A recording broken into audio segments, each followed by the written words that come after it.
இன்றைக்கி காலையில் நம்ம வீட்டில் என்ன பிரேக்ஃபாஸ்ட்னு பார்த்திங்கன்னா, பழைய சாதமும் சின்ன வெங்காயம் போட்டது. பழைய சாதம் வந்து நல்லா ஃப்ரிட்ஜில் வச்ச மோர் ஊற்றி நல்லா கலக்கி எடுத்து அதில் வந்து சின்ன வெங்காயம் போட்டு கலக்கி வச்சுக்கிறேங்க. சைட் டிஷ்ஷாக வந்து மோர் மிளகா.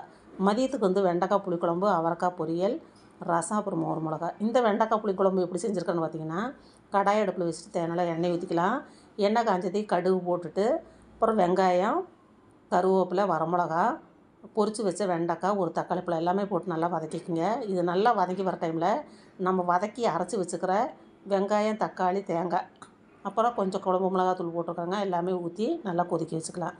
இப்போ பாருங்கள், கிச்சன் நின்று வேலை செய்ய முடியல, பயங்கரமாக வேர்த்து ஊற்றுது. வெயில் ரொம்ப ஜாஸ்தியாக இருக்குங்க ஃப்ரெண்ட்ஸ். உங்கள் ஊரில் வெயில் எப்படி இருக்குன்னு மறக்காமல் கமெண்ட் பண்ணுங்கள். இப்போ பார்த்தீங்கன்னா நம்ம குழம்பு சூப்பராக ரெடி ஆயிடுச்சுங்க. நல்லா கொதித்து பச்சை வாசம் போயிடுச்சு. இறக்கி வச்சா சூப்பரான வெண்டைக்காய் குழம்பு ரெடி ஆயிடுச்சு. இந்த வீடியோ பிடிச்சதா லைக் பண்ணி மறக்காமல் சப்ஸ்கிரைப் பண்ணுங்கள்.